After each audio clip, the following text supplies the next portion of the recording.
What's up, QAA listeners? The fun games have begun. I found a way to connect to the internet. I'm sorry, boy.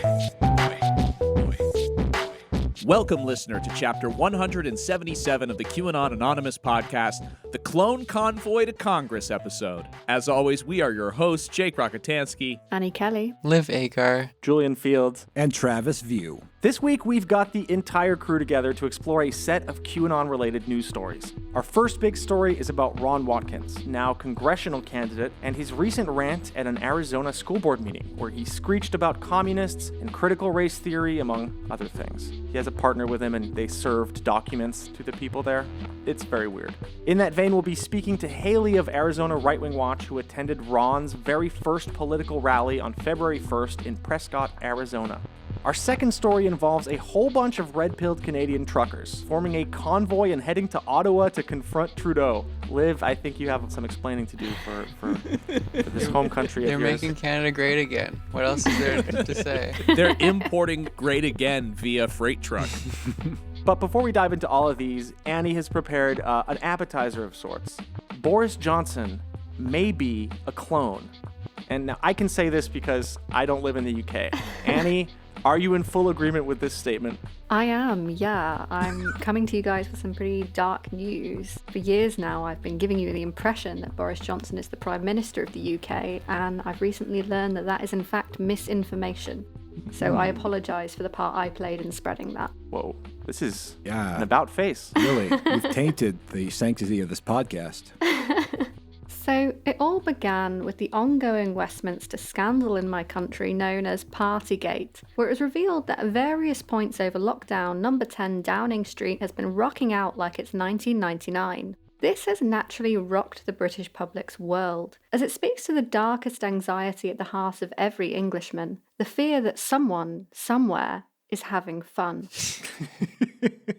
A much-awaited report was published into this yesterday, and Sir Keir Starmer, leader of the Labour Party, took the opportunity to condemn Boris Johnson's poor leadership and flagrant breaches of the very rules he created. Johnson hit back with a low blow, referencing Sir Starmer's job history as the head of the Crown Prosecution Service. Well, Mr. Speaker, there's a reason why he said absolutely nothing about the report that was presented by this government and later put in the library of the House earlier on today. That is because, Mr. Speaker, the report does absolutely nothing to substantiate the tissue of nonsense he has just spoken. Absolutely nothing. Absolutely nothing. Instead, Mr. Speaker, this leader of the opposition, a former Director of Public Prosecutions, Mr. Speaker, he spent most of his time prosecuting journalists and failing to prosecute Jimmy Savile, as far as I can make out, Mr. Speaker. He, Mr. Speaker, chose to use this moment. He used this moment, Mr. Speaker, continually to prejudge a police inquiry. That's what he chose to do. He's reached his conclusions about it. I'm not going to reach any conclusions, and he would be entirely wrong to do so. You know, I've never seen Rees Moog this happy. I sentence you to 30 years in Azkaban. Mr. Speaker! Whoa. I just love the hubbub, you know? Like, man, I know, American Congress is boring Our compared. politics are so barbaric, aren't I they? know. I wish our politicians were allowed to have it out like this. I mean, I think it would release a lot of tensions in America if we could just scream at each other, you know, in a seemingly professional setting. It's funny because like Canada has all of the British decorum, but none of like the swag. It's all like America, where it's like really calm. Yeah, you just don't have the natural rage that's in the heart of all British people. That's the problem. Yeah. I'm not a fan of the fact that they outlawed throwing vegetables. Yeah, that would only add to the swag and potentially the drip as well. Where are the gallows, sirs? Give us the entire medieval, court of the people. Now, to be clear, what Johnson said to Starmer is technically true, in that the CPS did investigate but not prosecute Savile in 2009, while Starmer was the Director of Prosecutions there. The clear implication, however, that Starmer personally made that decision or in some way covered up his crimes is not. The investigation collapsed due to none of the 4 victims who were interviewed being prepared to testify in court, a problem that is all too common in prosecuting cases of sexual assault, but particularly against such a powerful celebrity. There's a lot to be said about how those victims and Savile's countless others were failed at an institutional level, but it's a pretty serious matter to turn into a sassy comeback. There was one group of people who were very pleased with Johnson raising the matter: QAnon. British QAnoners here have been circulating a story about Starmer's supposed involvement with Savile for years, and were delighted to see their meme having reached the halls of Parliament. There was just one problem, though. They also believe Boris Johnson is a satanic paedophile colluding with the deep state. His sudden red pilling was a big deal, but it needed an explanation. They arrived at the only obvious conclusion. Despite the evidence of your eyes and ears, it wasn't Johnson who said it at all. So what appears to be a small Muppet or Sesame Street character says, if this is the fake Bojo, and I hope it is, then I'm all for him calling out Starmer. We're all in the same club, but a fake Boris won't be. So the idea here is that Boris wouldn't be a pedophile if there was a clone of him? Yeah, that's right. The idea is that it must be a fake Boris because the real Boris would never call out paedophilia because he's deeply involved in it all. I see. So that's an interesting loophole. So when you make a clone of someone, they are absolved of all heinous crimes the original made. Mm-hmm. And they take out the pedophilia gene. Brilliant. Yeah, but if you see, the second quote says, yes, it is. He even has a different eye colour. I say leave him there as it looks like the white hats are controlling him. So maybe when they changed his eye colour, they also changed the paedophilia thing. Yeah. Not a white hat clone expert. I'll hold my hands up. He does resemble like a human lightly draped over some pretty grotesque, wooden structure, maybe held by strings. So this makes sense. One enterprising user even found an old Q drop from March 2020, which seemed to predict exactly what they were thinking. Mystery solved. Play a game of where are they now? Think CEOs. Think FBI. Think DOJ. Think WH. Think state. Think C-A. Think F Intel.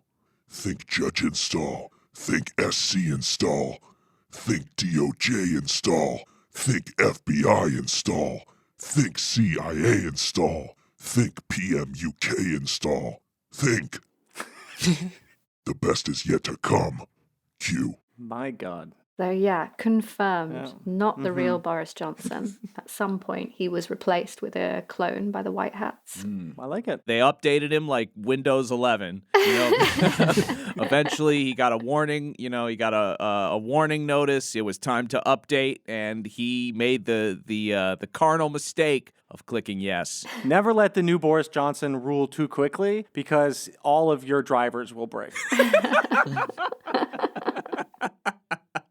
Yeah, this whole story has come as quite a depressing development to me, honestly. I've often thought one of the main differences between US and UK QAnon is that UK QAnon, for all its insanity, at least doesn't seem to cleave across partisan lines in exactly the same way as it does for our US brethren. Most QAnoners here seem to share a near universal hatred of all politicians and parties. If this theory takes off, though, and Boris becomes recast as a secret white hat clone working against the sinister machinations of the deep state, we might be seeing the beginnings of a QAnon realignment here, which is pretty depressing. Damn. Well, at least they hate everybody, kind of, but I guess now there's like a good Boris who's a clone. Yeah. So that's cool. I mean, you want like at least one hero in the story. Yeah, and of course it's Boris Johnson. Well, they just were like, well, it can't be Boris Johnson, but what if it was Boris Johnson? Yeah. And they solve the problem for the missing Trump figure for Q. It's that easy. Yeah. I'm sort of surprised that like British QAnon people don't like Boris. I mean, because especially like the Lib view, he's like, oh, it's just like Trump, but in Britain, and he's got that sort of comical right-wing stuff to him. Yeah, but I don't think he's got Trump's thing of being like an outsider. Right. In the same way, like he's kind of Eton, educated, Oxford, like he's quite clearly kind of an aristocrat or comes from an aristocratic family. Like it just doesn't quite work in the same way as Trump being a kind of Washington outsider did. Right. Congressional candidate Ronald Watkins versus the Scottsdale School Board. This week, it's fallen on me to cover a well-known figure in the QAnon scene, Ron Watkins, aka Code Monkey Z. Now, a bit of background for those who don't know. Ron is the son of Jim Watkins, owner of 8chan, now 8kun, the board on which Q posted most of their drops. Ron was also the administrator of 8kun until he quote-unquote retired from that position as media attention grew, culminating in the HBO documentary Q Into the Storm, which made a compelling argument that Ron was at the very least closely involved in QAnon, using his administrative privileges to verify Q's identity at a crucial moment in early 2018, after which many believe he was in control of the Q posts, whether or not he was writing them himself. Now, Ron, of course, denies all of this, but has since used his personal account, first on Twitter before being banned, and now on Telegram, to spread conspiracy theories about the 2020 election, COVID, and a variety of other stuff. He's also more openly adopted writing structures resembling Q's, perhaps as a troll, or maybe because he just doesn't give a shit what it looks like anymore. And that's the catch with Ron. He's one of the most inauthentic human beings on Earth. He approaches reality with a terminal case of Chan brain, believing that the red pilling of the masses far outweighs the humiliation of pretending to be a simple country patriot. He speaks in catchphrases mostly and veers between this kind of barely masked contempt for the true believers and a sort of hapless Mr. Magoo act. Now, I'm really not trying to cast him as some sort of Machiavellian genius either, but it is clear that his shtick speaks to at least 3 different audiences. The libs, who he wants to either believe he's an evil mastermind or a hapless moron, the Q-supporting rubes, who he needs support from and gets a lot of love from, and the nihilistic Chan creatures who form his core circle, who have a refined palate that can appreciate what Ron is really attempting to do, which in simple words is to red pill the normies by any means. If you research early QAnon, and especially the communities that formed around it on the image boards, you're going to hear this stated as their goal over and over. Even if they don't even believe Q is a military or government insider, they'll shrug their shoulders and say, who gives a shit? It's red pilling the normies. And today, what Ron is doing is really no different at all. He's switched over to his personal account, he's grown more integrated into a subsection of the GOP, but all of his posting, and even his congressional campaign in Arizona's 2nd District, are just extended attempts to pill the normies, build clout, and maybe make some money along the way. So it's unsurprising that he's embraced Steve Bannon's nihilistic grassroots approach to overwhelming low-level American institutions by saying dumb shit at school board meetings mostly. On Tuesday, the 25th of January, Ron showed up to the Scottsdale Unified School District to make a speech with plenty of supportive people in tow. In a video he published to his Telegram, you can see him standing at the podium, waiting to begin his speech while a maskless woman hands out notices to each of the school board members who are all saying, no, you can't do this, no. And once she's done, because she doesn't listen to them, everybody applauds, including Ron. And on his Telegram channel, Ron has identified her as Mickey Clan. Now, that's a K and 2 N's in that. Explaining that she represents an organization called Bonds for the Win. Now, I looked into her a bit more, and she appears to be a 47-year-old web designer living in Scottsdale, Arizona. She does notably have a long string of companies to her name, all of which are currently active somehow. To Go Web LLC, Contribute LLC, that's contribute with a W, General Brilliance LLC, Gulf Nations LLC, Imagine Nations Technology and Innovation LLC, Indulgent Industries LLC, Liqua Media Website Design LLC, and MMK 2021 Investment LLC. So based on that list, it appears she likes her liabilities limited. So it sounds like she's either a really amazing business person starting up all these companies, or she's really terrible. Or alternatively, she's incredibly corrupt. One of those 3 options would explain this long list of LLCs. Yeah, who knows which of those it is. Mickey, whose real name is Michelle, has appeared as a guest on 2 QAnon talk shows, hosted respectively by influencers Scott McKay, aka Patriot Street Fighter, and Nicholas Vinyamin. On McKay's show, she appeared alongside Tommy Numbers and Negative 48 himself, Michael Protzman. Unsurprisingly, they discussed Gematria extensively. Ali Metzi, who goes by Pineal Decalcify on Twitter and happens to be the QAA lawyer, dug a little further and concluded that the effort was, quote, a sovereign citizen-esque scheme to harass public officials. Klan's organization is raising money, and by Metzi's account, quote, involves a fiction where every public office holder must have a surety bond from a private company to hold office. Klan promises followers that they can get these private companies to remove people from office. Now, Bonds for the Win encourages groups of 10 or more people to serve the public officials with letters of intent. On their fundraising page, they explain, quote, in this letter, state only the facts and what rules or laws have been broken. Give them your conditions. Be strong and firm. Give them 48 to 72 hours to meet your conditions.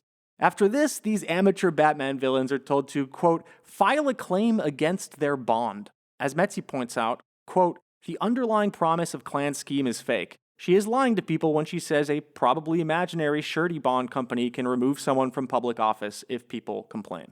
So just complete horseshit. Another one of her weird companies, apparently, and this one's heavily political. So we've got a classic case of Arizona red pilling. So that's like a fascinating scam. So she's like scamming all of these like red pilled people, presumably to get like people out of office that they don't like because they are into critical race theory or vaccines or whatever. There's no clear way for her to make money with this other than maybe just raising money for the organization separately. Like the scheme itself actually doesn't financially exploit them. It really does just get harassment to happen against. Right. Yeah. And in the process, it also gets people to quote unquote identify these officials, which means that they're basically doxing them in the process of harassing them as well and sharing that information online with others. So once the applause for Klan settles down, Ron Watkins addresses the school board.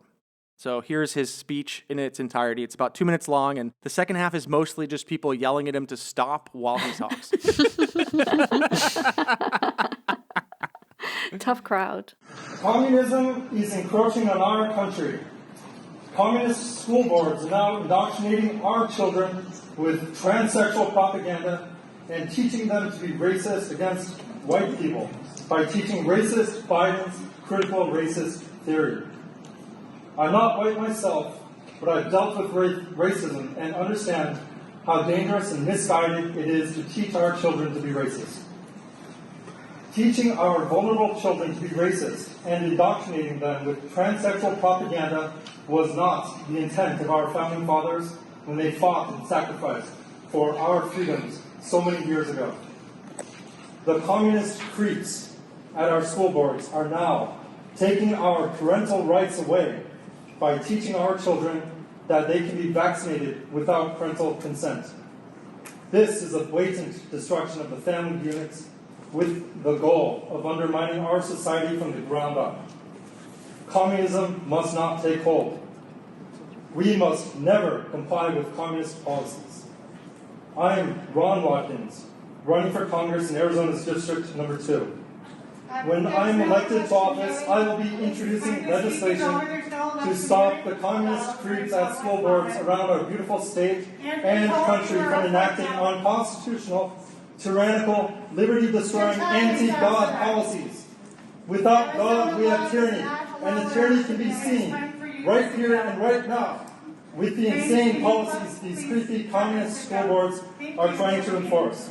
I hereby give notice of my intent to file a claim against the bonds of this school board for enforcing unconstitutional policies against our children. If the school board does not immediately cease and desist with their unconstitutional policies, I intend to file a bond claim within 5 business days. Thank you very much, and God bless. Standing ovation. Nailed it.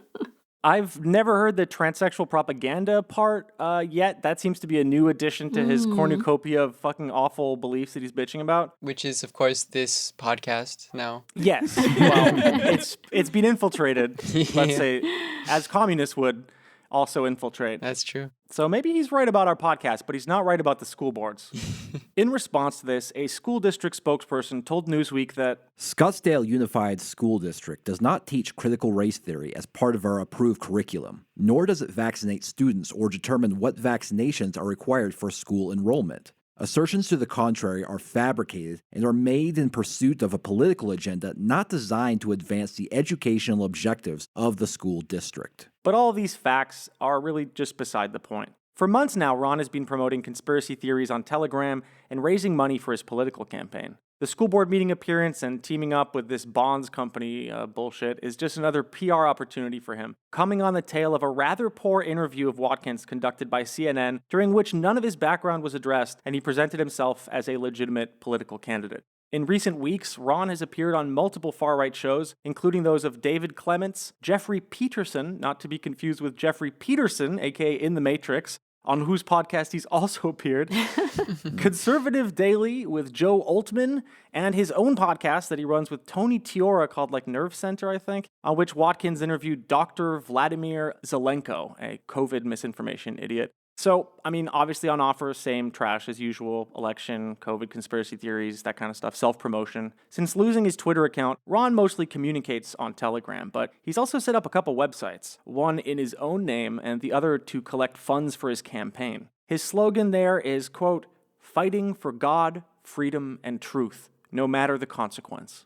As I mentioned earlier, Ron appeared on the longtime QAnon fixture, the Matrix Groove Show, or MG Show. The hosts interviewed Ron at an event for Mike Flynn called Reawaken America in Phoenix, Arizona. Here's how they set up the interview before airing it, and I thought this was quite comical. I kind of want to set this up a little bit because it was kind of funny.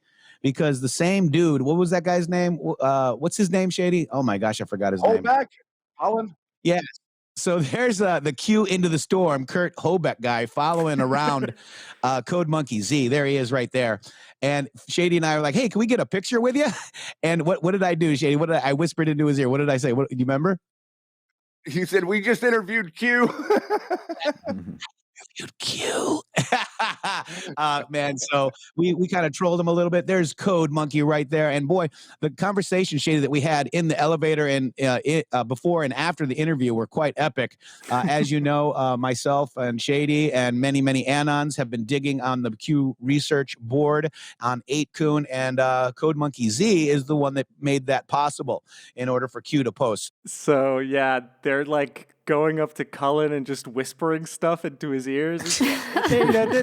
That's a lot weirder than what they were doing with Travis. He just wanted to make sure Travis, knew about this Chinese family's bloodline and that he wasn't such a bad guy. Yeah, I was. I'll also say that I'll be a little bit skeptical. He talked about our encounter once, and he kind of misrepresented it a little bit. So I don't know how much of this is entirely true. Who knows?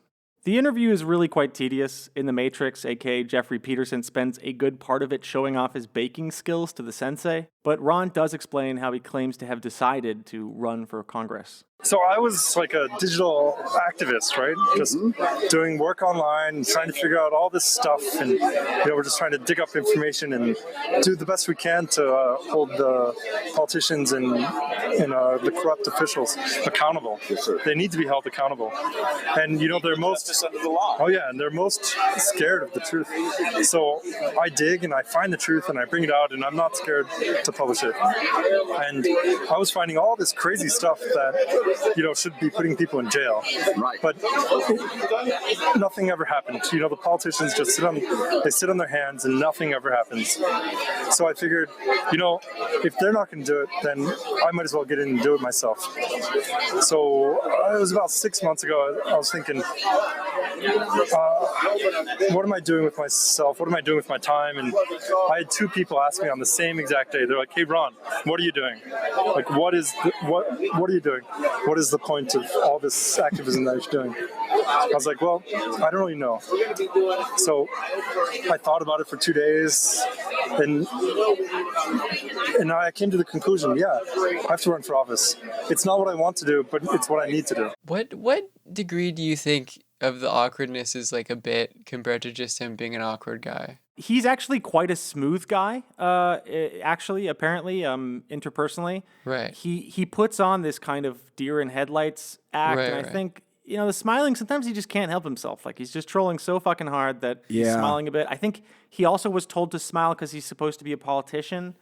So it's layers of shit. I think he also just might suffer from just not knowing what to do with your hands when you're on camera, which I get that too. Yeah. That's relatable. Mm-hmm. In the interview, Ron sticks to the same claims he brought up to Travis on last week's main episode that covered the Arizona Trump rally. And that's that he wants to protect Native American land rights and cares about human trafficking, basically. But here he ties it to one of his congressional opponents, apparently sponsored by Mark Cuban. And Ron explains, quote, my opponent is a billionaire who is trying to poison the Native Americans. So if you ever thought it was a genuine concern of his, I hope that puts it to rest. He's just using it to attack his opponent in the Republican primary, accusing him of being a rhino and, surprisingly, a carpetbagger, which is really rich coming from Ron, who lived in the Philippines and then Japan and then moved back and started this congressional run. Yeah, obviously it's not surprisingly shameless, but I suppose it's characteristically shameless. So after explaining that Ron was combating evil forces by running for Congress and praising his ground game, Peterson then shifted to fundraising for him. And of course, because Peterson cannot help himself, he also slipped in a Q reference. Where can they donate? Let's pick a random number, 17. Our listeners are going to donate $17 to Ron Watkins right now in Arizona running for Congress. So give them the address and give them the 246. All right. So you can donate to my campaign at Boom. And $17, that's a great number. It's a random number. Yeah, it's quite an auspicious number, you know. And every penny counts. We're running a lean campaign. We're not flush with money. You know, we're just scrapping by, but we're doing the best that we can with what we got. And you know, money is starting to come in more and more. So hopefully by the time the primary comes along, we'll have raised enough to do some TV ads. That'd be really fantastic. I love that because like $17 is so little for a campaign. Like maybe say 170 or something. Like they couldn't help themselves. He's gonna tank his campaign because he keeps asking for 17 instead of 50. Yeah. That would be a funny result. Yeah, he's gonna end up with like $740. Oh my God. Speaking of money, Ron recently filed the year-end report for his campaign, and it appears that by New Year's Eve 2021, he had collected a bit over $30,000 in contributions. Holy shit. He also declared operating costs of $17,000. Don't even know if that one's a troll. I don't even care anymore. So the interview ended pretty funnily. Peterson was like, before we go, where we go one? But then Ron didn't respond, so Jeffrey just finished it himself. We go all. He left him hanging. I guess we don't all go. No. If Watkins was in any way related intimately to Q, that's a great sort of analogy for his attitude to Q people. Yeah. He did follow up, to end the interview. He went, thank you and God bless. So it's just whatever. I mean, he's not really conspiracy theory shy. He's been on Telegram these past months just absolutely going nuts, asking his followers bullshit Q-style questions like, was the Omicron variant created using gain-of-function technology, then dropped off in Africa to spread through the world? He's been comparing vaccine mandates to the Holocaust, of course, and claiming that, quote, the legal framework and physical infrastructure for concentration camps are being put into place. Bold statement. He has not abandoned, of course, the election conspiracy theories either. I mean, that was basically his bread and butter in the interregnum between the last Q posts and his ban from Twitter. And on December 17th, and this is for sure, not by mistake, 2021, Ron posted something he called the Clarion's Call. And it's basically halfway between a Q drop and the 14 words. Oh, good. So yeah, but it reads like a John Mayer song. I vow to take our struggle come to on, the man. halls of Congress. Read it with the Q voice, you lunatic. I vow to punish the enemies of our Constitution. Oh my God. Okay. I vow to take our struggle to the halls of Congress. I vow to punish the enemies of our Constitution. I vow to bring retribution upon the corrupt institutions killing our family and friends for profit. I vow to shine the light of truth deep into the eyes of the demons of DC. I vow to throw a wrench into the political engines that have stolen our God-given rights. I vow to engage in mortal combat against the satanic mandates. I vow to put on the whole armor of God and fearlessly stand on the front lines of the battle between good and evil. I vow to fight for freedom. I vow to fight for you. With your support and God's great will, our crusade against evil will be victorious, and we will leave a better America for our children. Oh, man. And by the way, this kind of went under the radar, I think. Like, not really many people picked up that he was doing a troll on December 17th. But yeah, this post is so clearly his attempt at rocking a Q post. His Telegram broadly reads like a greatest hits of QAnon bullshit. The vaccine is the mark of the beast. Globalists are trying to impose it on you. It's all a communist plot. His campaign is over the target, etc. And this is punctuated by fundraising links, media appearances, and links to bullshit articles or whatever. But he has held a rally in Prescott, Arizona on February 1st, 2022, where he collected signatures to appear on the ballot in the Republican primary for Arizona's 2nd District. The flyer for the event, which Ron posted on Telegram, encouraged attendees to bring Trump signs and stated that he'd be giving out campaign merch. Now, I'm speaking with Haley from Arizona Right Wing Watch. That's AZ_RWW on Twitter. She attended the event on our behalf. Welcome to the show, Haley. Hi, thank you for having me. It's a pleasure. You've been doing great work for a while, specifically in Arizona, and we've kind of, just met up with you at events because we're both covering them. So it's a pleasure to finally work a little bit together. Oh yeah, I got kicked out of an event with Travis. That was fun. For Travis who got to stay in, yeah? Yeah. Okay, so speaking of events, you showed up a bit late to this rally, but Ron wasn't even there, so it didn't matter. So what were the vibes of the, crowd forming there? Yeah, so I was late because there was a fire on the one road up there, so that'll stop traffic for a while. But so I was just sitting around waiting, and there was already like a group of about 30 people there, and you could tell it was people waiting for Ron because there was a guy selling a Frazzle Drip shirt. One of the best shirts I've ever seen. It's not just Frazzle Drip. It has Frazzle Drip, Adrenochrome, HRC, so referencing Hillary. It says ho, yeah. It says ho as well. I missed that. Yeah, and then it says save the children, #save the children on the side, on the arms. And in the middle is like one of the most awful looking rabbits that can't even be described as a white rabbit, like a kind of gray, like edgy rabbit you might see on like a No Fear t-shirt in the 90s. Yeah. One of the coolest t-shirts. I saw you nabbed yourself one of those. Well, I am deranged, yes. So this guy's set up like this t-shirt salesman who just likes Ron, I guess, like set up there. Like, yeah, I think he was just hanging out because he was talking to Tony Tiora for a while. Mm-hmm. Ron's campaign manager / Alien Leaks partner. Yes. So, yes, for the listener, this guy, Tony Tiora, wrote a few harebrained books in the kind of comedy sci-fi genre. Then he was involved with the Alien Leak stunt that Ron pulled. And now they have a shitty podcast together called Nerve Center. And, of course, I just found out he's also Ron's campaign manager, paid an apparent sum of $4,000 a month in the first month that he's working for him or something. Is that about right? Yeah, the FEC filings just came out for Ron, and he didn't make that much, but his donations show that like he's paying Tony, so Tony's getting paid. That's good for Tony. Good for Tony. He was carrying all the boxes. That was the thing, is that Ron was late, so I was sitting around and I thought maybe that big crowd was it. I thought Ron wasn't going to show. Like I thought maybe he was just going to have people like collect signatures for him because he needs 2,000 still. Mm-hmm.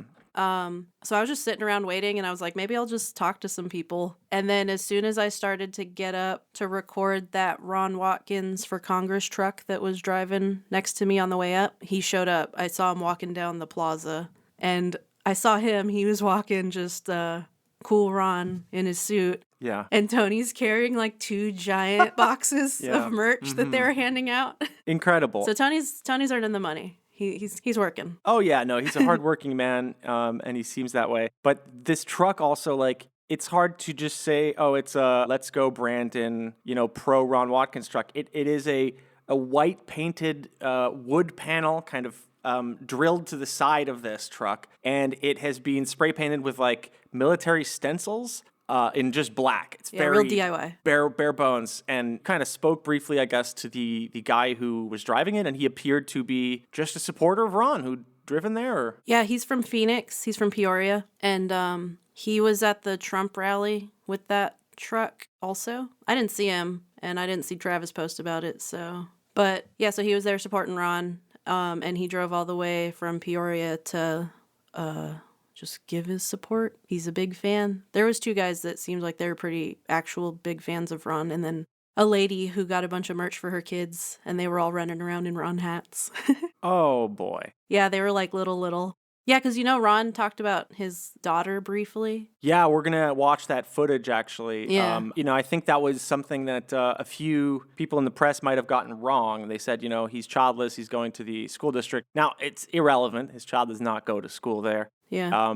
But yeah, he has to kind of address it. So that was interesting to know that he does have a daughter. Okay, so you show up, Ron arrives. What is the vibe among the crowd? Are they like, wow? Oh, they were excited. As soon as they saw him walk in, they all That's how I knew it was all for him, finally. They all started to huddle towards him. Because if you watch my video, if you look at the speech, it was originally facing another direction. It was facing the direction of that Ron Watkins for Congress truck. Right. And then my video cuts facing the courthouse because, like, he just started talking as soon as the group swarmed him. Like, he was excited to talk. But then, like, a media team got there, so we switched over to the courthouse setting, so he had, like, a nice backdrop. And was that an MSM or were they pro-Ron? No, it was like a local news team, like News 12 or something. And I bet they weren't asking any questions about QAnon. No, I think they were just asking about his campaign because I talked to the guy afterwards, and he said that he asked him about who was helping him set up the campaign finances for his campaign, and he said Joel Altman was. So. Oh, great! Yeah, that that's guy. another He's name. great. Yeah, he did speak to Ron recently as well. Yeah, normal guy. So okay, so would you say like everybody was like signing the petition and how many yeah. people overall like over the 2 hours were there? There was only like 30-ish people, you know, mostly older people. Yeah. 1-3% are there. He had the patches on. Ron said there were 100. So are you saying that's not I'm likely? gonna say that's a bit of a lie. It was no. And some of the people there, okay, so there was a group of people there that were there like for this thing called Trump Tuesdays. So every Tuesday, a group of people meet on that corner and they just wave flags and it says like Trump Tuesdays on the signs, and that's what they do. So they were already there. Some people were already there. But the lady that leads it said to me as she was coming up, like, oh, we do this every Tuesday, but Ron Watkins is here today. So she knew. Okay. Yeah. So he was like a guest at something that was already occurring, and it still was about 30 people. Yeah. It's not like a big thing that occurs. It's just a group of mostly older ladies that stand on the corner every Tuesday and wave Trump flags and people honk at them. Amazing. Arizona. That's everywhere. I see that everywhere. So, you know, his speech was, you know, pretty boring. He kind of like dishes on Brnovich. He's like, maybe he's getting paid so he can go on CNN and, you know. Yeah, just funny because I don't think I've seen Brnovich on CNN. Yeah, no, I don't know. He is right wing as hell, like border hardline guy. And he's the Arizona attorney general, right? Yeah, the current one, yeah. The guy who used nunchucks to kind of subtly threaten Ron. No, that's an old meme. Okay, so Ron says that's an attack on him. That's a reference to he made an old video where he did a nunchuck thing. So he's just memeing. This has nothing to do with Ron. Yeah. So he does that. He talks a lot about his opponent's connection to Mark Cuban, the guy from fucking Shark Tank. Oh, yeah. Okay. So he talked about Eli Crane, which is not really his main opponent. Eli Crane has about as good a chance as Ron does. Okay. His main job is making huge bottle openers out of the giant bullets. You know, the huge bullets. Look his website up. It's pretty sick. Wow. Awesome. Yeah. Okay. So he was on Shark Tank, and the bullet bottle opener is what Mark Cuban funded. So that's his connections to Mark Cuban. He explains, he's like, you're small business owners, he tells the crowd. If a billionaire owns 10% of your company, he controls it. Yeah. Which doesn't, not how it works, but I would expect at least a 51% if the person wants to have any kind of control over a small business. So anyways, all that was kind of bullshit anyways. None of it mattered. Yeah, because Eli Crane isn't his main opponent in the Republican primary. It'll be Walt Blackman, who is kind of the favorite. He's already a Republican here. He's in the House. Right. And he's pretty popular. But right now, the Gateway Pundit is kind of doing these like hit pieces on Walt Blackman, kind of going after him a bit. So I think they're helping a little bit Ron. We have like a local Gateway Pundit reporter here, and he's he'll help Ron, I think.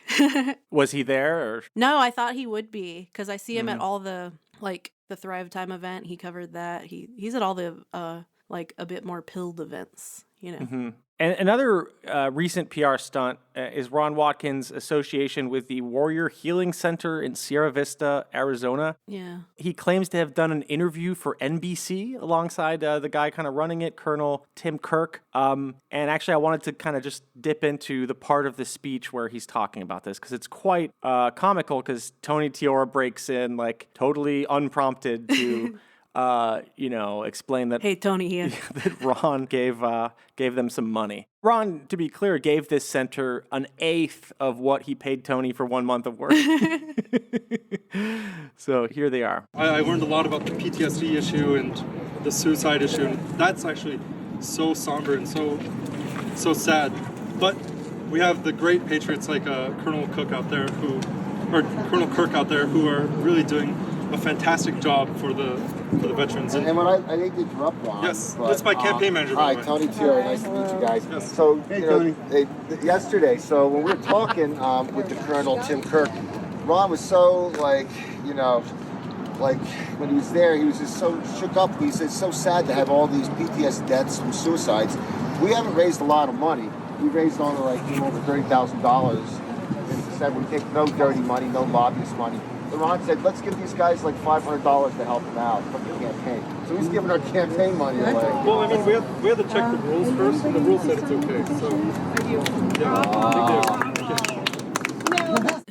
One clap. To be clear, it appears that Tony Tiore believes the D in PTSD stands for deaths because he said PTS deaths.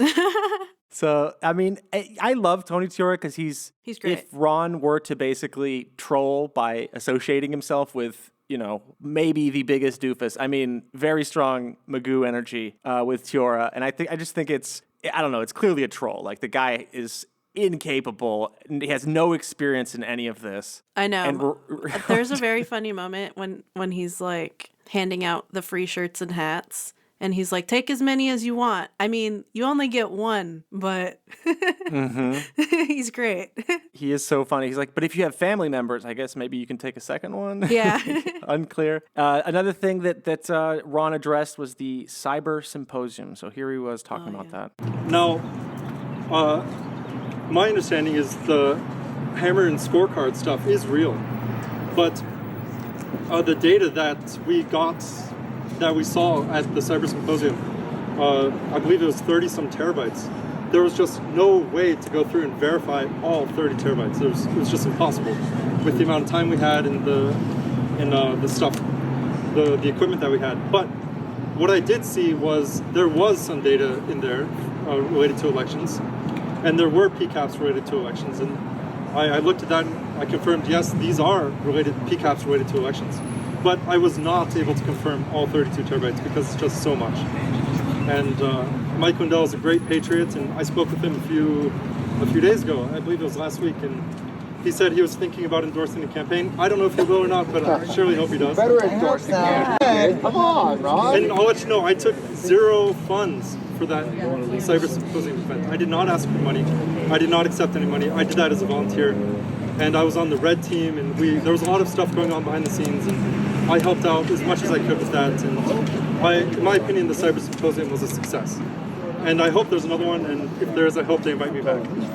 So that's interesting because, he wants to keep spreading conspiracy theories. The hammer and scorecard one is obviously fake. We've debunked it in the past on the show. But, that was broadly considered a disaster. Unfortunately, Ron still has to play nice with Lindell because Lindell's throwing around a lot of money, and his endorsement would probably help Ron a little bit to be able to at least afford Tony Tiore's, high prices.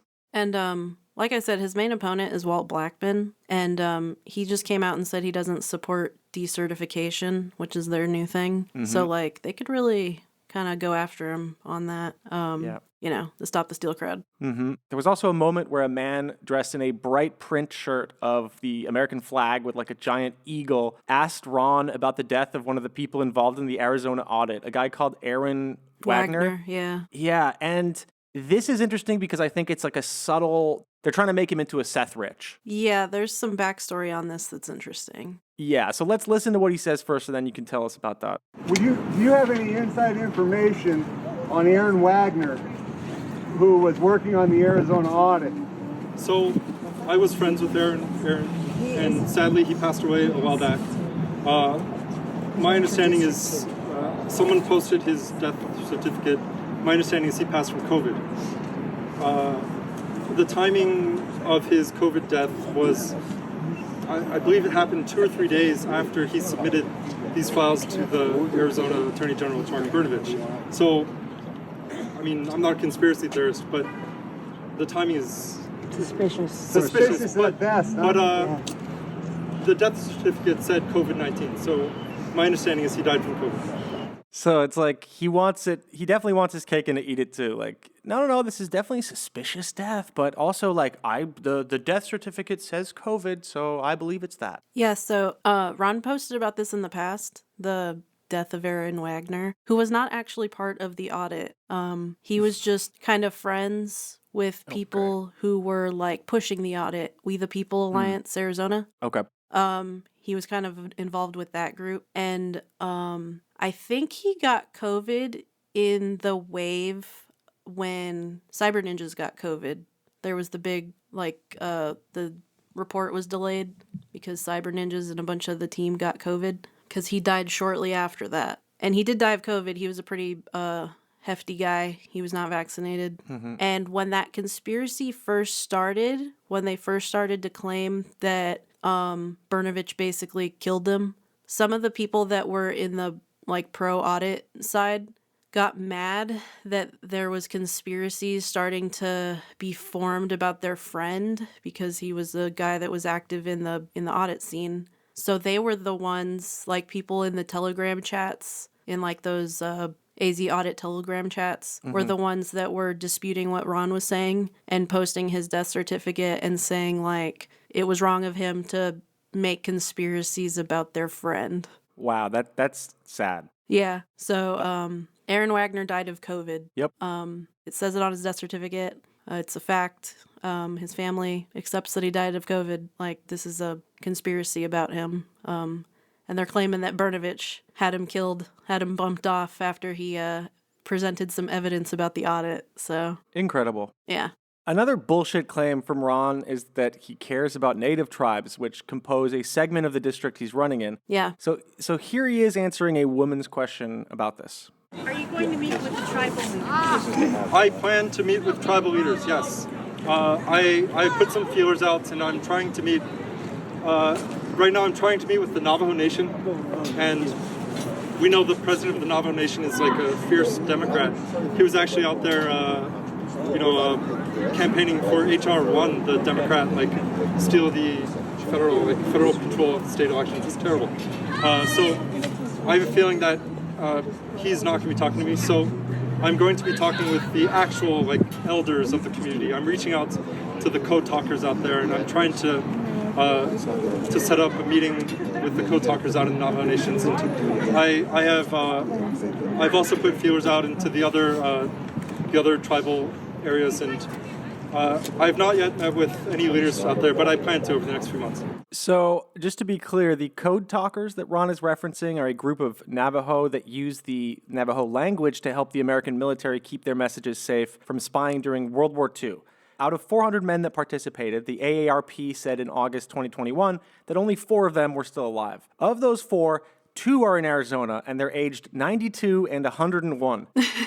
The former has received the vaccine publicly and encourages everyone to do so as well, so I doubt he's interested in Ron's shit. So that leaves us with one person, the 101-year-old John Kinzel, and he lives in Lukachukai, Arizona, which is in Arizona's 1st congressional district, not where Ron is running in the 2nd. So this is one of the stupidest things I've heard in a long time. So what did you make of his claims? Because he does have to deal with a certain voting block, right? Yeah, so the district that he's running in is, it has a big chunk of the native reservation on there, the Navajo Nation. Mm-hmm. So you have to campaign for them.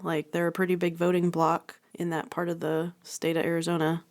Walt Blackman does the same thing. He, puts out ads about water rights and stuff they'll never address. Mm-hmm. But yeah, that question came from somebody in the audience, so it's an issue that people care about up there. Yeah. Mm-hmm. Yeah, and what's kind of interesting is that he uses the moment to basically smear the Navajo Nation's leader. Yeah. So how are you going to get them on your side starting like that? Yeah, and I think they lean pretty blue in the Navajo Nation.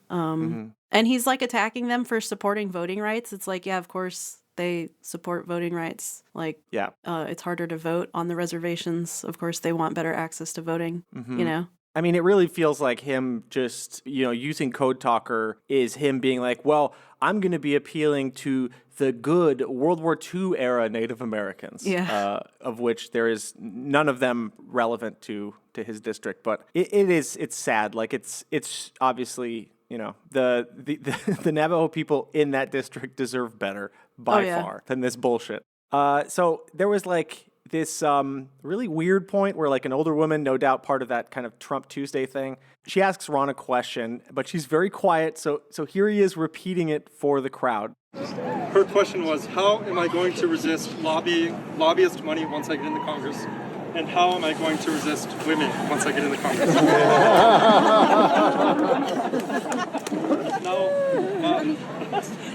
That's a good one. Okay, lobbyist money. I have not taken any lobbyist money. I have not met with any lobbyists. I have no plans to meet with lobbyists. I have no plans to take lobbyist money. So that's not an issue. About women, I have a daughter. She's 4.5, almost 5 years old. But I am divorced, so I'm single, and I'm not out there. I'm not a womanizer. I don't even have a girlfriend right now. I do not have a girlfriend. I'm just doing this campaign. He's too busy to have a girlfriend. He's too busy. He's running around 12 hours a day. Yes. Gross. Yeah, this coming from the guy who plays porn like in his car. I know, on a not a TV, womanizer. and I mean, there's just no comment on that stuff. I know. What's interesting is that at the same time, there's this bunch of kids that were clearly there on like a day trip with some school supervisors or something. Yeah, there was just like one dude supervising him, and they were running all over the place, screaming. It was great. Drowning him out a bunch of times. Yeah. Good job, kids. And so they kind of come over and the first kid asks like a classic kind of question, like, why would you run for Congress? Because the guy taking care of them is pointing to Ron and being like, look, this is like a small town politics. It works, kids. Yeah. Don't interrupt. Like, that's a congressional candidate. Doesn't realize he's literally talking about the guy behind Q. You can hear him say later, like, as I pass by him, like, we did civics today, kids. Oh, no.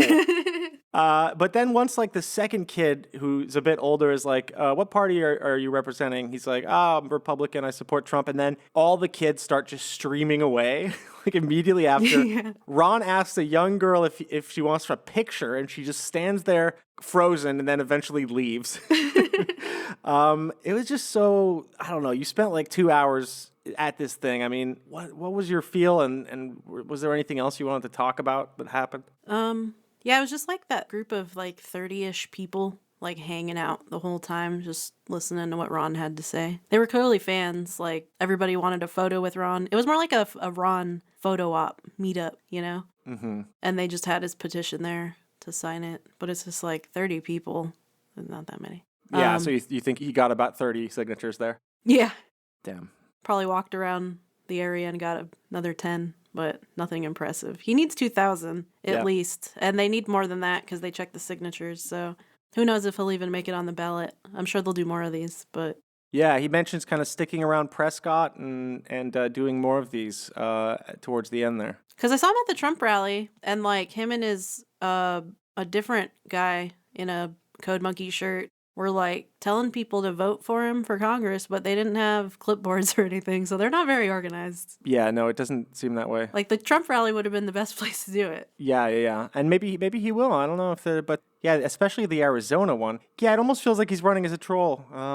Just because it's another platform to share stuff and grow his Telegram and his FEC filings weren't that impressive. Yeah. No, but at least now, like, people in part of the mainstream media that's too lazy to look him up will just be like, former congressional candidate, pro-Trump, instead of owner of 8kun, possible man behind Q. Yeah. Which is, a little less flattering. Because I did notice nobody there protesting, nobody asking him questions about Q or QAnon, right? No, it's Prescott Valley, so not too many people will protest anyway. Mm-hmm.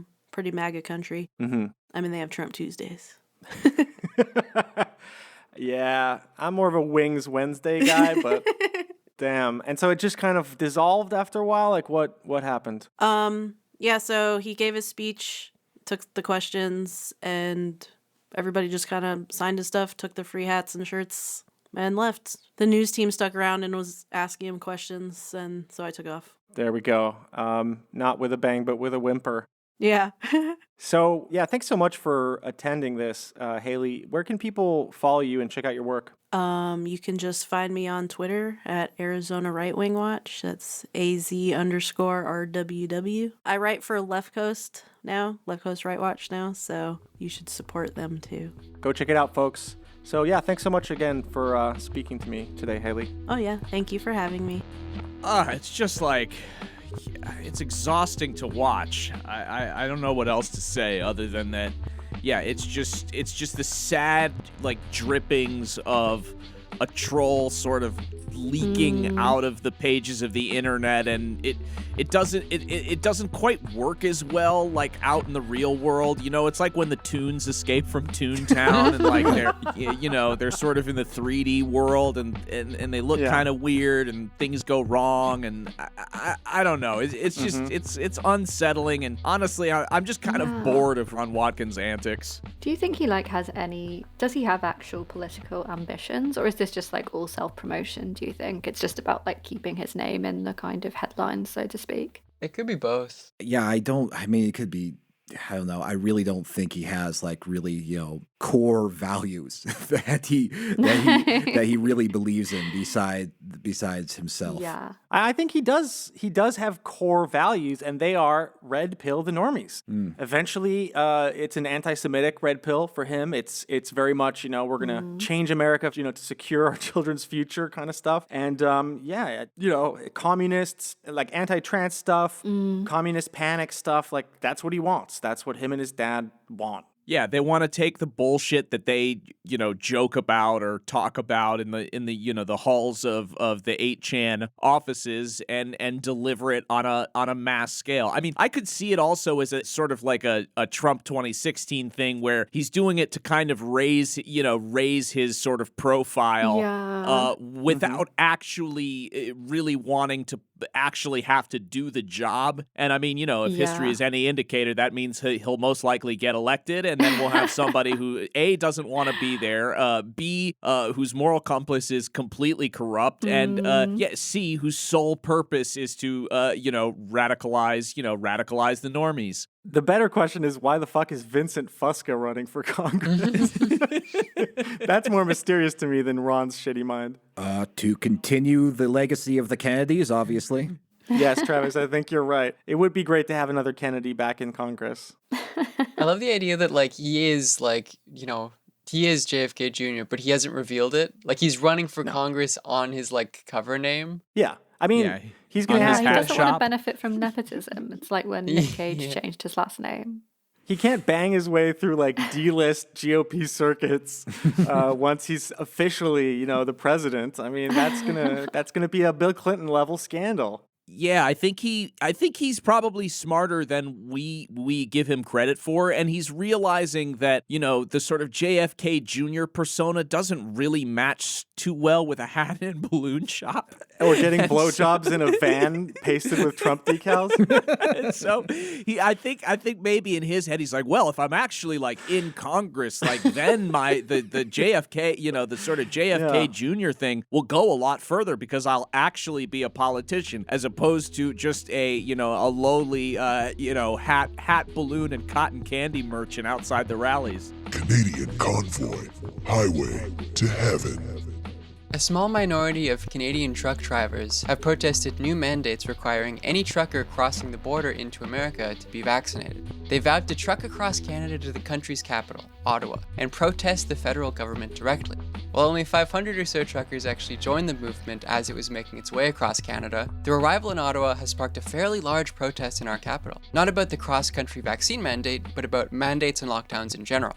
Now, it's important to note that a cross-Canada trek to Ottawa is not a particularly new phenomenon for protesters. In 1933, during the Great Depression, workers protesting awful conditions in relief camps in Vancouver, so, the West Coast, decided to take their labor demands directly to the country's capital. While the group only made it to Saskatchewan, where they were ambushed by the RCMP, who shot at them with live ammunition, holy shit. The fallout essentially destroyed the conservative government that had facilitated it. Wow. So they're like Mad Max stopping convoys already in Canada. That's cool. I'm imagining the RCMPs on long poles, going back and forth, the Cirque du Soleil performers jumping onto the trucks. For the Queen! Witness me! Yeah, that's the weird combination with RCMPs because they're literally Mounties, right? Like on horses, which is incredibly comical, but they're also like, a brutal ring of like a oppressive colonial settler state. They also They're, have a lust for blood. Yeah, like puts down indigenous protesters and labor strikes. They have to build like a horse-mounted mech, and then it could like lasso an entire convoy truck that would then transform, obviously, into a transformer and fight it in Ottawa. As a result of the 1933 movement's success, at least to a certain respect, there have been many protest movements that fight against decisions made by the federal government that essentially follow a similar pattern of the On to Ottawa trek. Yet there are obviously many differences between the so-called freedom convoys that made it to Ottawa recently, resisting vaccine mandates, and the group of hyper-exploited laborers in 1933. One of the main differences is that the 1933 group actually had a large degree of public support for their cause. It turns out that most Canadian truckers do not even support this niche movement, with about 85% of them, so about the same as the national average, being already vaccinated before the mandate took effect. This means the mandate would only affect 20 or so thousand people. The Canadian Trucking Alliance, a federal trucking association, issued a statement saying that it strongly disapproved of the movement, while the Atlantic Trucking Association did the same. Their statements essentially say, like, do not associate truckers with whatever's going on right now. Yeah. Very few truckers actually participating in this. I could see you becoming the host of like a Canadian trucking update show just based on this. Look, Trucking Simulator is fun. I want to know how I can upgrade to the Where We Go One, We Go All scheme. Yes. The lack of support extends to the Canadian population more broadly, with 80% of the adult population being fully vaccinated. Furthermore, according to an Ipsos poll at least, 80% of Canadians support vaccine mandates for federal public servants.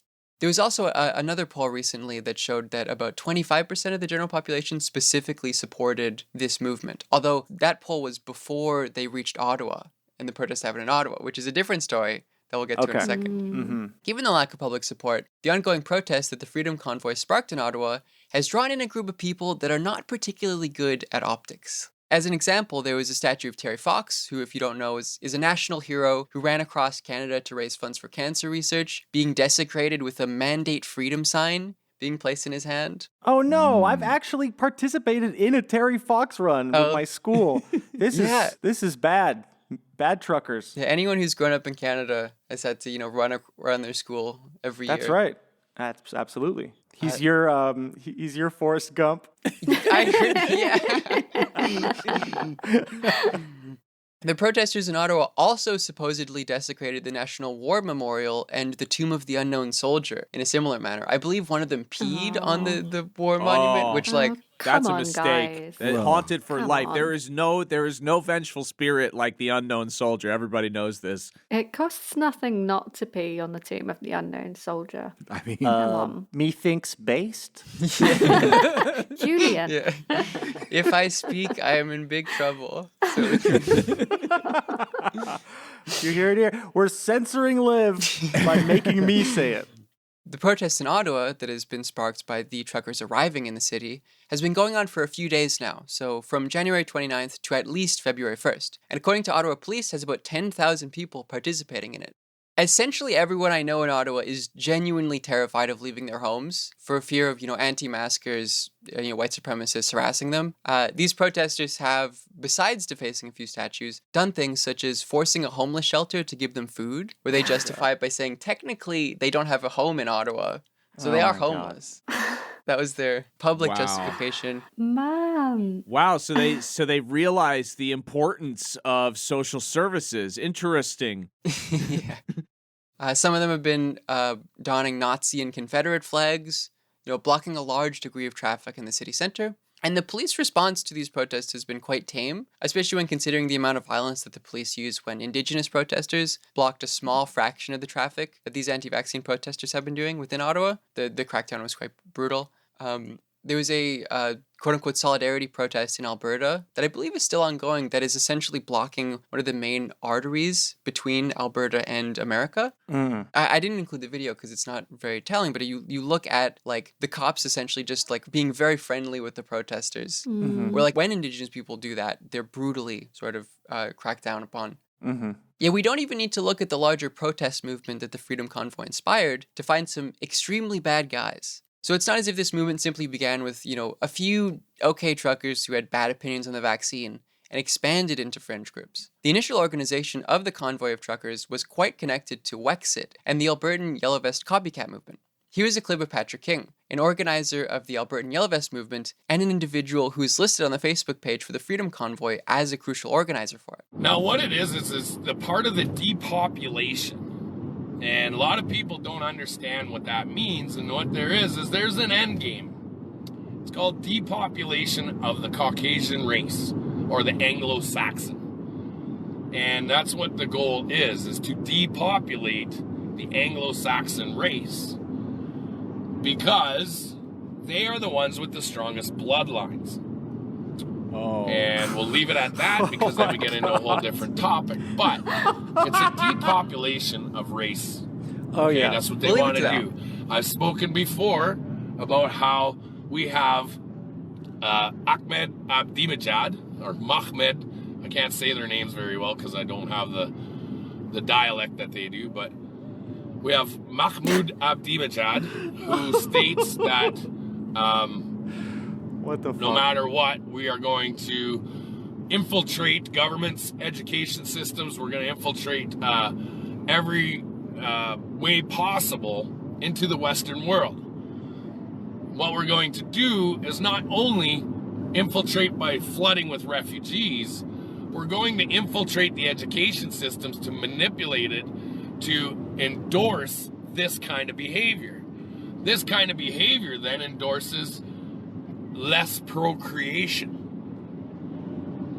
All right? What? So the less procreation, the less white people, or, Anglo-Saxon. Let's say Anglo-Saxon, because when I say white, all the Antifa guys call up the race card.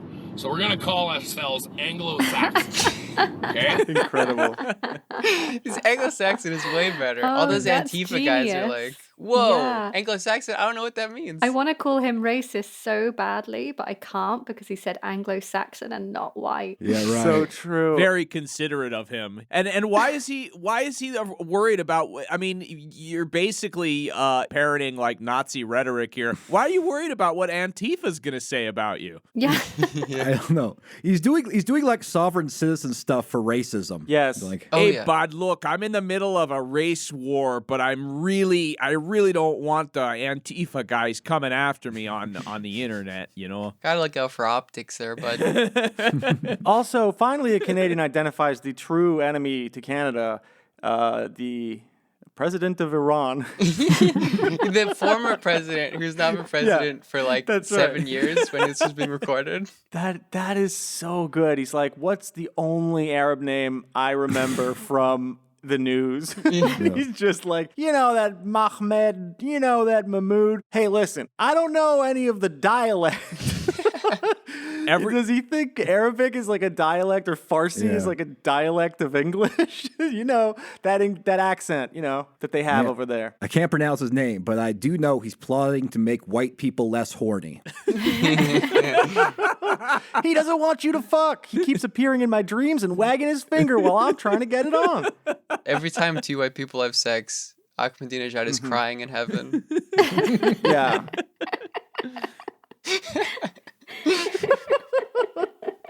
It's important to note also that was before the pandemic. So 2019, he was saying that type of thing. So, right. This type of rhetoric in these sort of general movements related to Wexit and the Yellow Vest movement, and now the trucker stuff has gotten even worse. As an example of it getting worse, he was Derek Harrison, a neo-Nazi blogger who is participating in the Ottawa protest, talking about them about a week ago. Well, I got some special videos for tomorrow night, but yeah. Fucking A, guys. Let's get pumped for this. Let's go to fucking Ottawa.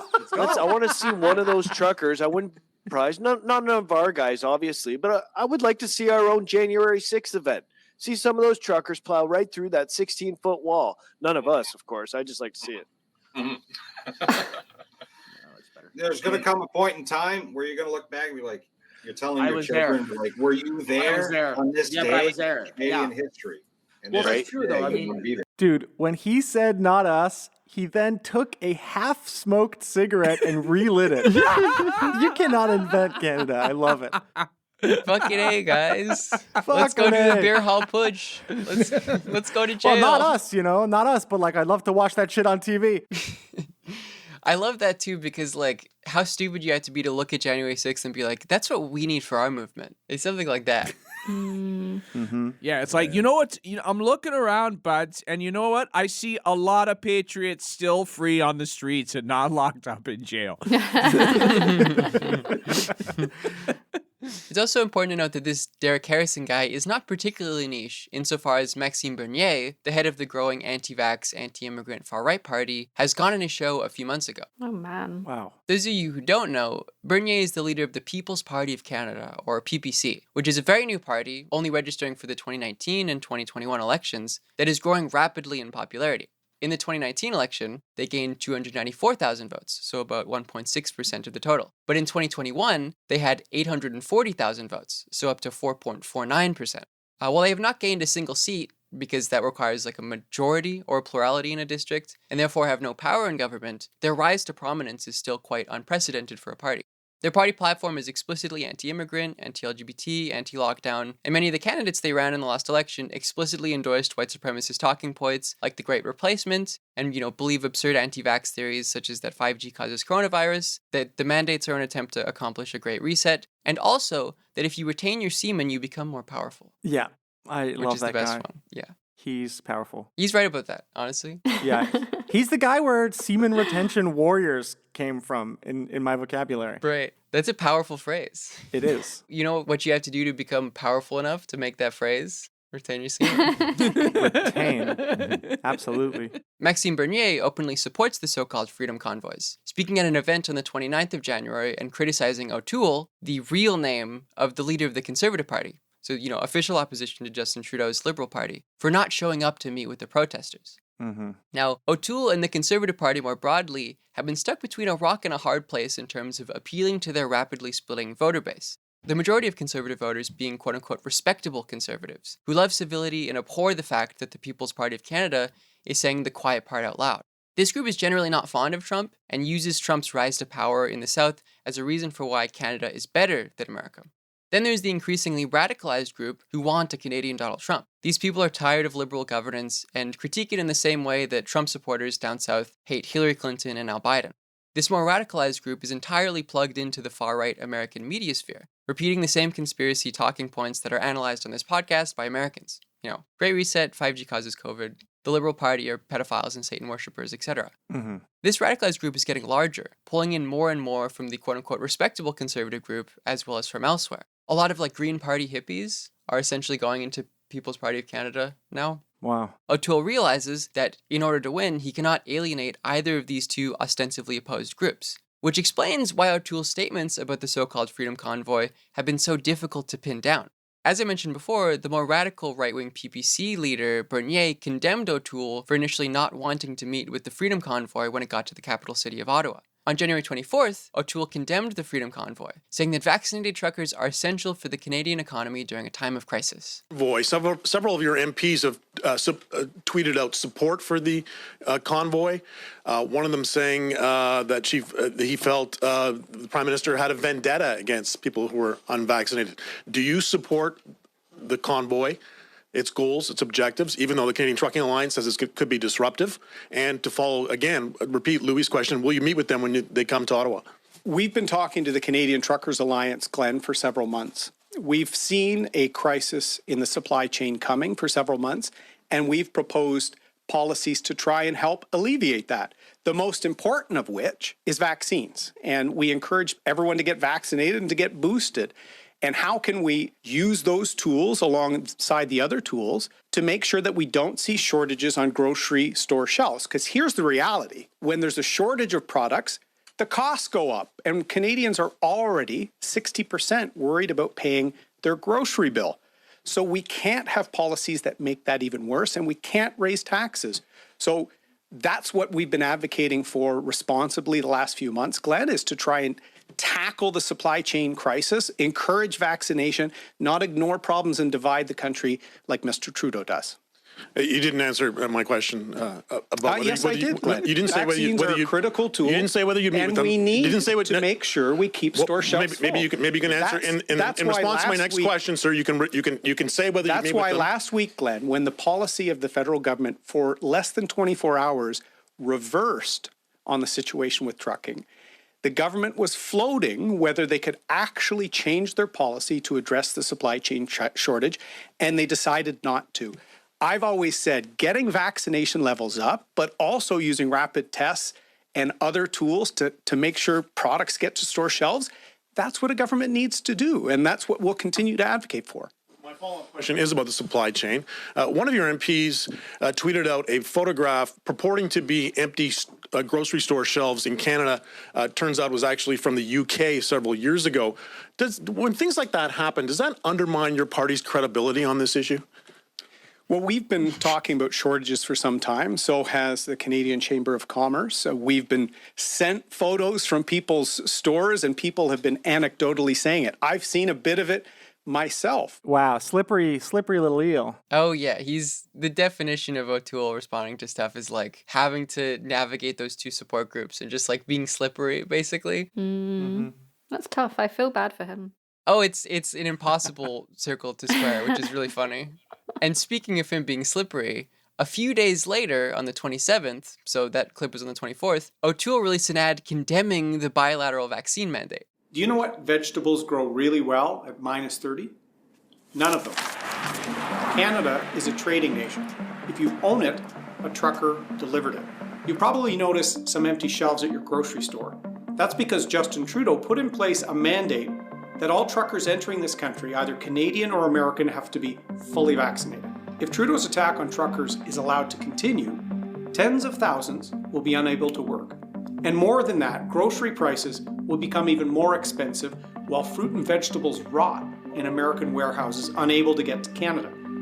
The produce that will be able to get to Canada will see their shipping costs skyrocket by 25%. And Canadian families and small businesses will be the ones ultimately paying Trudeau's bill. 2 years ago, truckers were crossing the border between Canada and the US when no one else was allowed, when no one else would. They're often the unsung heroes of the essential services. Drivers are still active in moving supplies during a pandemic, but they face some unique challenges. In the face of a new disease and all the confusion at the start of the pandemic, it was many of these brave truckers that helped get us through COVID. There's no way around it. Fast forward to today, and Justin Trudeau is demonizing many of those truckers and threatening both our economy and our food supply, all to distract from his inflation crisis and his failures on COVID. Now there's a convoy of truckers on a cross-country protest to draw attention to how unfair this mandate is to them. The freedom to peacefully assemble, to protest, is a critical part of our democracy. Truckers want to work. Justin Trudeau's telling them no. We're really alienating big pockets of our population with some of these mandates. And whether it's justified or not, it's hard to say. Whenever a policy is being implemented, I think we have to ask ourselves, what's the goal here? Like, what are you actually trying to do? That's probably one of the most important aspects to question when you're making policy. And sadly, I think sometimes that gets lost. This policy against truckers is an attack on common sense. And it's an attack on every Canadian's household budget. Canadians deserve access to affordable food. Truckers have been our COVID heroes. Period. Canada doesn't function as a trading nation without them. Pitting Canadians against one another is un-Canadian, but just watch as Justin Trudeau and the Liberal Party try to demonize these hard-working men and women. But that's how it is in Justin Trudeau's Canada. You're only a hero if you agree with the Trudeau Liberals. It's really important that you share this video. Wow. A big red thing in the middle that just says, share this video. For all of the 90-year-olds on Facebook that are like, oh, let me click the share button, I guess. But yeah, this video is obviously absurd for a couple reasons. The trucker vaccine mandate hadn't taken effect by January 27th, so, couldn't have affected lack of food supply. It also does not affect 85% of truckers who are already vaccinated, But this is O'Toole's attempt at taking the side of the increasingly radical portion of his voter base who support the truckers while also maintaining that vaccination is itself good. On the 28th, so a day after this video is released, he would meet up with some of the truckers in the Freedom Convoy while supposedly disavowing the more extreme elements of the group. As we can see, the support for the Freedom Convoy has been relatively minimal within Canada, at least initially. So why has it become so significant? It seems like most of the discussion about this wasn't actually related to truckers themselves, but people who showed up in quote-unquote support for the truckers. Like most of Canadian politics, it has been entirely affected by what Americans have to say about it, with the entire right-wing media sphere in America banding together to support the truckers on their trip to Ottawa. From Laura Ingraham on Fox News supporting them, to Joe Rogan saying Canada is in revolt, to Elon Musk tweeting Canadian truckers rule, to even Donald Trump supporting them in a statement. The truckers became a part of the American culture war against mandates. This is sort of a good example of the internationalist nationalism that we're seeing quite commonly among the far right of recent. With anti-Joe Biden nationalists in America supporting Canadian truckers resisting a vaccine mandate that affects international trade. I would argue that the American coverage of this issue made it dramatically larger than it would have been otherwise, even for those within Canada itself, as most of the radicalized far-right voting flock I was talking about before get most of their news from American far-right media sources. You can see evidence of this by the fact that Confederate flags were and are being waved at the Freedom Convoy protests in Ottawa. Okay. Remarkable. Yeah, you know, the anti-vaxxers here in the UK are doing their own copycat convoy today. I think they said they were going to do it. Oh, yeah. How far they've got. Oh, my God. It's like, it's a bit weird, though, because like none of them are truckers. They're just like driving their cars. Right. They call it the lorry lump. The lorry lump is coming. Little note from me, Liv Agar. After the fact, I think this is 3 days after we recorded this, O'Toole has been ousted as the Conservative Party leader, with a vote that happened this Wednesday on the 3rd.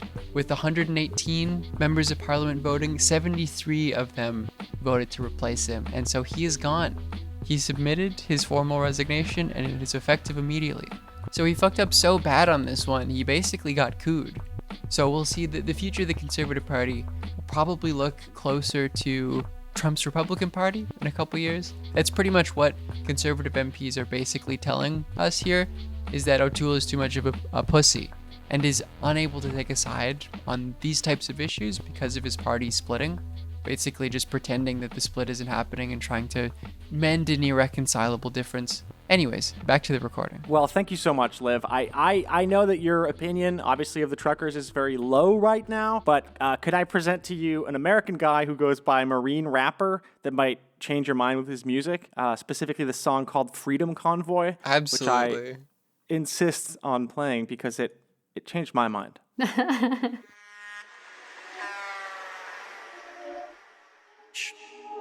So, weren't Canadian troops overseas fighting for freedoms? I guess we need a freedom convoy. This for my folks in the north. Truckers, Canadians. This for my folks in the north. Truckers who are putting food on our grocery store shelves. Yeah. Freedom convoy. Some of them paid full cost. Never can. I can remember we was deployed to the desert. Canada, US together, nobody yellow. Holding them weapons, Canadians, they were my brethren. They were my brethren. Frontline. They stick their neck out for USA troops and whoever. Frontline. Somewhere anything that's happening in Canada, know that I got you forever. I mean it out. Look in the Reaper's eyes, gotta survive. We got to stay alive. All of us just GIs, sign that line. Die for our country's sides. They fought for your life, side by side. Pop, papaya. Just to come back to divide, hear Trudeau. Tell them how to run their lives. All of this programming sucks, that's why they call it the vaccine.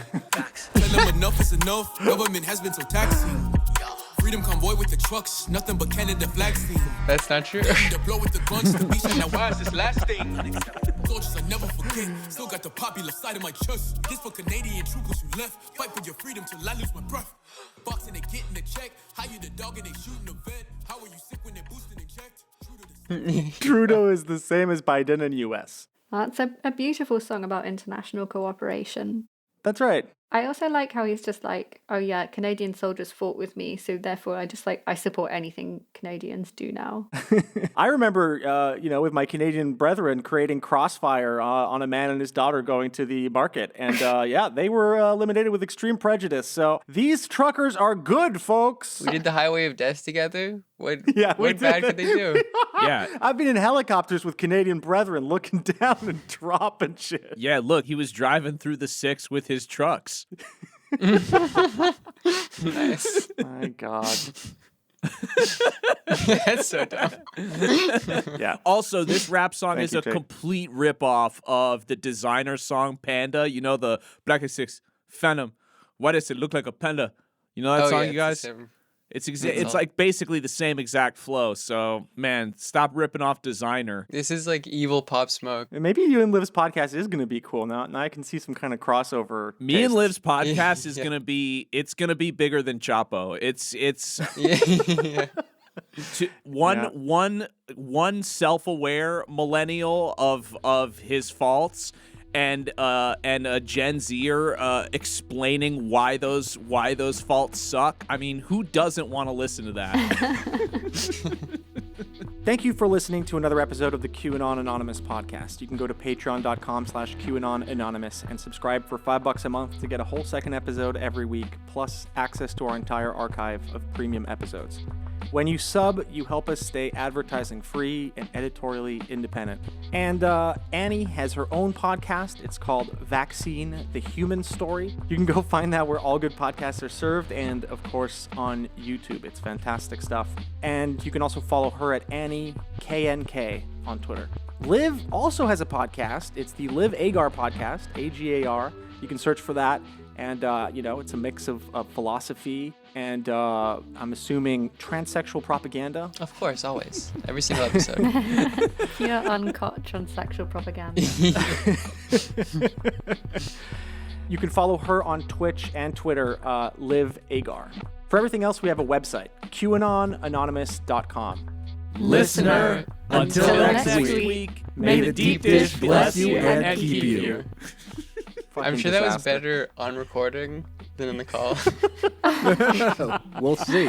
Yeah, I'm sure that sounded really good. It's not a conspiracy, it's fact. And now, today's auto cue. A lot of guys are still sleeping, guys. They're past so many trucks where guys are sleeping. You got guys outside, they're making themselves breakfast, making themselves lunch. These truckers can't sit in their trucks all day.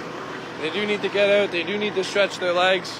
Yeah, it is a little bit cold for them, but they're out here. They do a couple little laps, small ones. They stretch their legs, they stretch their arms. They're doing whatever the hell they can. I need to see that sign, brother. Show us your tits for freedom. Hell fucking yeah, brother. Hell yeah. Amazing. Guys. Oh yeah, let's go. They're playing road hockey over here. Tell me you're Canadian without telling me you're Canadian. We're in the middle of winter. We're in a protest. We're in a convoy. These guys brought out the fucking hockey nets. These guys are playing hockey in the middle of the streets. Hell fucking yeah. Hell yeah.